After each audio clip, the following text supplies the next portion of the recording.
Periods का दर्द, निशान का डर और दुनिया के तमाम नियम, इन सब के बीच एक आम लड़की हर महीने लड़ती है।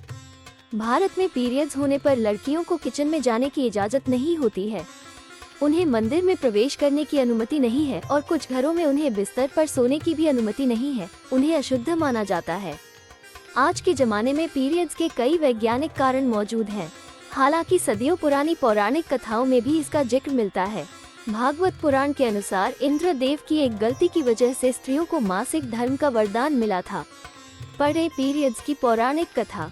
हिंदू धर्म में एक महिला को पीरियड्स होने का मतलब है कि उसने ब्रह्महत्या का पाप किया है। पुराणों के अनुसार एक बार देवताओं के गुरु बृहस्पति देवराज इंद्र के बढ़ते अहंकार के कारण बहुत क्रोधित हो गए थे। बृहस्पति ने इंद्रलोक छोड़ दिया और इंद्र कमजोर हो गए। इस बीच असुरों ने देवलोक पर हमला कर दिया और इंद्र को इंद्रलोक छोड़ना पड़ा। तब इंद्र ब्रह्मा जी के पास गए और उनसे मदद मांगी। तब ब्रह्मा जी ने कहा, इंद्रदेव, तुम किसी धर्मशास्त्री की सेवा करो, तब तुम्हारा दर्द दूर हो जाएगा। तब इंद्र एक धर्मशास्त्री की सेवा करने लगे, लेकिन वे इस बात से अनजान थे कि धर्मशास्त्री की माता असुर थी। असुरों से माता का विशेष लगाव था।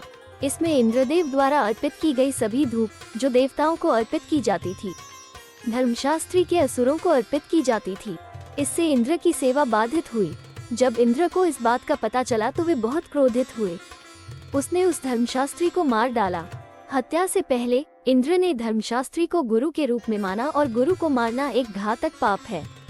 इसके कारण उन्हें राज्याभिषेक का भी दोषी पाया गया। ये पाप एक भयानक राक्षस के रूप में उनके पीछे पड़ गया। किसी तरह इंद्र ने खुद को एक फूल में छिपा लिया और कई वर्षों तक भगवान विष्णु की तपस्या करते रहे। भगवान विष्णु प्रसन्न हुए और इंद्र को ब्रह्महत्या के अपराध से बचाया।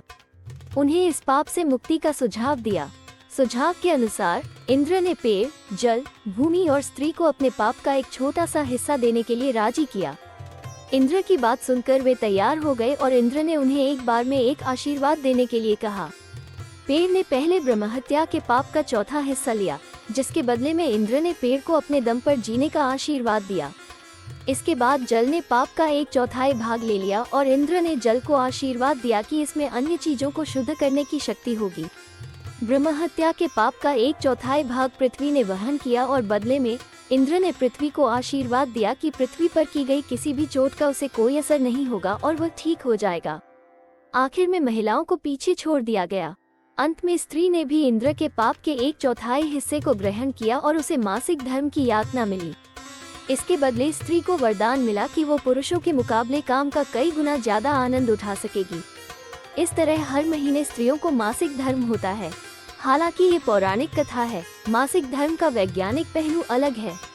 विज्ञान में पीरियड्स को एक सामान्य जैविक प्रक्रिया माना जाता है जो महिलाओं को गर्भधारण करने के लिए तैयार करती है और इससे महिलाएं शारीरिक रूप से स्वस्थ रहती हैं। वैज्ञानिक दृष्टिकोण के अनुसार महिलाओं को मासिक धर्म के दौरान इन्फेक्शन का खतरा बढ़ जाता है, लेकिन ये सिर्फ और सिर्फ शारीरिक क्रिया है। इस समय में उनके साथ अछूतों जैसा व्यवहार हो ये गलत है।